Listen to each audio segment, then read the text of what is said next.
Greetings and salutations, everyone. Brian Guthrie, aka Guthron the Balding Bard, back with you for another exploration of the Civil War. This week, we're trying something a little different, and not just because we have to use a new database that focuses on newspapers. In fact, this week's research gives me some ideas for other videos I can do later. So, sit back and hopefully enjoy as I present for you the Battle of Missionary Ridge as told by the participants and, more importantly, the newspapers of that era. Accuracy, as you will see, is not always required.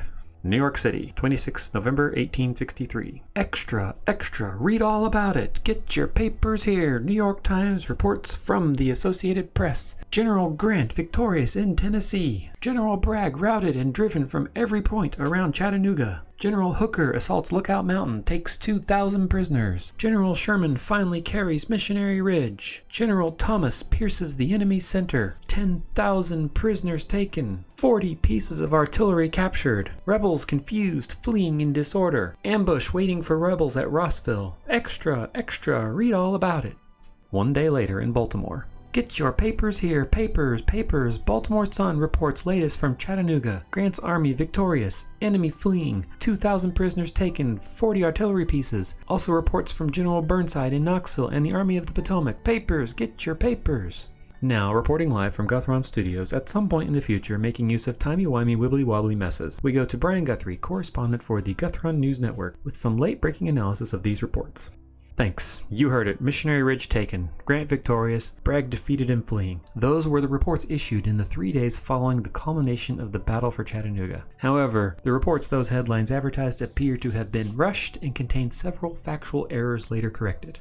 Or were they? We report, you decide. The New York Times reported on 26 November that General Sherman made his assault with the cooperation of the center, thus enabling his success. General Sherman spent the entire day attacking Tunnel Hill after mistakenly taking the wrong hill the day before. However, even with the help directed his way from the Army of the Cumberland in the center, Sherman never took Tunnel Hill. By 1600 that day, he had given up and ordered his men into defensive lines. He never took Tunnel Hill until the Confederate troops, led by General Patrick Cleburne, were compelled to give up the ground owing to events elsewhere on the battlefield. Additionally, the New York Times reported General Grant started two columns at the weakened center and in an hour of desperate fighting succeeded in breaking the center. The forces were pushed toward Sherman, who unleashed his troops on the foe, driving them down the western slope of Missionary Ridge. As previously reported, Sherman's army did nothing of the sort. General Grant's orders were very different than what is reported here. More on that in a moment. To top things off, if the Confederate troops had fled west, they would have been charging the Union lines, those very same lines that had just charged uphill and unseated them from the ridge. Regarding the infamous orders by General Grant, there has been no end of debate on what exactly was ordered when and by whom. The newspapers in the days following the battle echoed in unison one single narrative. Grant gave the orders to take the hill. However, the origins of the account bring into question the validity of the report. 5 months after the battle, the New York Times published Grant's report to Washington on said battle. Grant states the advancing Army of the Cumberland carried the rifle pits and then reformed lines with a view to carrying the top of the ridge. General Sherman's reports and both of their memoirs carry this concept forward, stating that General Grant had planned all along for the center to be attacked all the way up to the ridge. General Sherman even characterized his and Hooker's attacks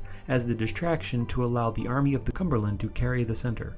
The New York Times itself published this report on December 3, 1863. They report that Grant's claims to having ordered them to carry the ridge all along were false, and that the orders he actually gave were to take the rifle pits as the distracting movement to help Sherman. The report goes on to detail how little actual control the army commanders had over a bunch of men that their fearless leader had ordered to stand and die in support of that fearless leader's golden child Sherman and his failed assaults on the northern part of the ridge. It is unclear why General Grant would have put such inaccuracies in his official report. Sherman himself avoided ever talking about the battle beyond echoing Grant's version of the events. One must question why these two giants of American history, so described by reporters of the time, would go to such lengths to change the narrative. Sticking to the facts available, one must ask the question, if the men took the hill against orders, remember, they were ordered back from their charge before anyone said to continue, then what does that say about the men who ordered them to stand in a vulnerable position and die, all to help his favorite general avoid facing his first major defeat of the war. To say this is just scratching the surface of the inaccuracies reported initially and later retold in personal accounts and interviews is an understatement. Just goes to show you can't really even trust primary sources without solidly vetting them. This is Brian Guthrie, GNN Special Correspondent. Thank you. Thanks, Mr. Guthrie, for that riveting analysis of the newspaper's reports. Join us again next time as we discuss the concept of Christian scholarship with the same rigor and scrutiny you've come to expect from us here at the Guthron News Network. This is Guthron signing off.